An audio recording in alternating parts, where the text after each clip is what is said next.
Hi friends, welcome to Sikdar's academy. Sikdar's একাডেমিতে সবাইকে স্বাগত।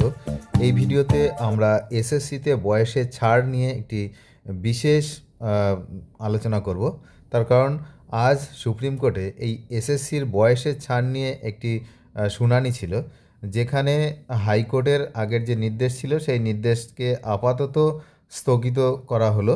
কি বিষয় বিস্তারিত এই ভিডিওতে জানবো। এসএসসিতে যোগ্য ও অনির্বাচিতদের বয়সের ছাড় নিয়ে বিশেষ নির্দেশ সুপ্রিম কোর্টের। কি না, আপনারা জানেন যে স্কুল সার্ভিস কমিশনের নিয়োগ বিতর্ক এ তো নতুন নয়, অনেক পুরনো। একদিকে যেমন রয়েছে নতুন পরীক্ষার্থীদের যুক্তি, অন্যদিকে তেমনই 2016 প্যানেল বাতিল হয় চাকরি হারানো যোগ্য প্রার্থীদের দাবি।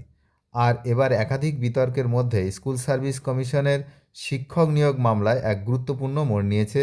যোগ্য ও আনসিলেক্টেড যারা বয়সের ছাড় নিয়ে হাইকোর্টে যে নির্দেশ দিয়েছিল তার উপর এবার সুপ্রিম কোর্ট অন্তর্বর্তী স্থগিতাদেশ দিয়েছে। কি বিষয় না, দুর্নীতির অভিযোগে 2016 সালের এসএসসির সমগ্র প্যানেল বাতিল করে দিয়েছিল সুপ্রিম কোর্ট, যার দরুন কিন্তু প্রায় 26,000 শিক্ষক এবং নন টিচিং স্টাফ নিয়ে যাদের চাকরি কিন্তু চলে গেছে। এরপর নিয়োগ প্রক্রিয়া নিয়েও একাধিক মামলা চলছে।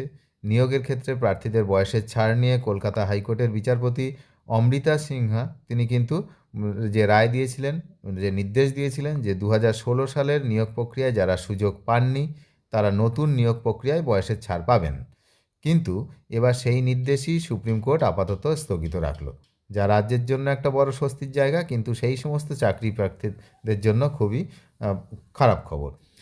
আসলে 26,000 চাকরি বাতিল মামলায় সুপ্রিম কোর্ট জানিয়েছিল যে যারা দুর্নীতিতে যুক্ত নন তারা বয়সের ক্ষেত্রে ছাড় পাবেন এবং নির্ধারিত বয়সসীমা অতিক্রান্ত হয়ে গেলেও নতুন নিয়োগ প্রক্রিয়ায় যোগ দিতে পারবেন।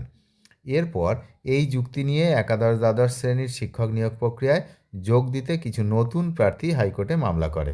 তাদের দাবি ছিল যেহেতু 2016 সালের নিয়োগ প্রক্রিয়ায় তারা ছিলেন না, তাই স্বাভাবিকভাবে তাদের বিরুদ্ধে দুর্নীতির কোনো অভিযোগ নেই, তাই বয়সের ছাড় চেয়েছিলেন। আর তাতেই গত 12ই ডিসেম্বর সবুজ সংকেত দিয়েছিল হাইকোর্ট। কিন্তু আজ অর্থাৎ এই 19শে জানুয়ারি সোমবার সুপ্রিম কোর্টের মামলাটি উঠলে তা স্থগিত রাখেন বিচারপতি সঞ্জয় কুমার এবং বিচারপতি কে বিনোদ চন্দ্রের বেঞ্চ। সোমবার অর্থাৎ আজ বিচারপতি সঞ্জয় কুমার এবং বিচারপতি কে বিনোদ চন্দ্রের ডিভিশন বেঞ্চ স্পষ্ট জানিয়ে দেয় যে আপাতত হাইকোর্টের নির্দেশ কার্যকর হবে না। শীর্ষ আদালতের পর্যবেক্ষণ কি না, আগে সুপ্রিম কোর্টের তরফে যে রায় দেওয়া হয়েছিল তাতে বলা হয়েছিল যে যোগ্য প্রার্থীরা চাকরি করছিলেন, কিন্তু প্যানেল বাতিল হওয়ায় চাকরি চলে গিয়েছে, তাই তারা নতুন পরীক্ষার ক্ষেত্রে বয়সের ছাড় পাবেন। কিন্তু যারা যোগ্য অথচ ওই পরীক্ষায় নির্বাচিত হননি তাদের জন্য বয়সের ছাড়ের কথা বলা হয়নি। সেই কারণে হাইকোর্টের বয়স সংক্রান্ত ছাড়ের রায় স্থগিতাদেশ দিল সুপ্রিম কোর্ট। তো এখন এই মামলা শীর্ষ আদালতের সব পক্ষকে কিন্তু এই মামলার জন্য নোটিশ জারি করেছে যে আগামী মার্চ মাসে মামলার পরবর্তী শুনানি রয়েছে, তার আগে সমস্ত পক্ষকে এই আদালতে হলফনামা দিয়ে জানাতে হবে। তারপর কিন্তু মার্চে আবারও শুনানি রয়েছে। তবে আপাতত এই বয়সের ছাড় পাচ্ছেন না যারা ওই প্যানেলে নাম ছিল, যাদের চাকরি বাতিল হয়েছে তারাই বয়সের ছাড় পাবেন, অন্য কেউ বয়সের ছাড় পাবেন না, এমনটাই কিন্তু স্পষ্ট জানিয়ে দিয়েছে সুপ্রিম কোর্ট। অনেক ধন্যবাদ শেষ পর্যন্ত দেখার জন্য। চ্যানেলে নতুন হলে নিয়মিত আপডেট পেতে অবশ্যই চ্যানেলটিকে সাবস্ক্রাইব করে সঙ্গে থাকবেন।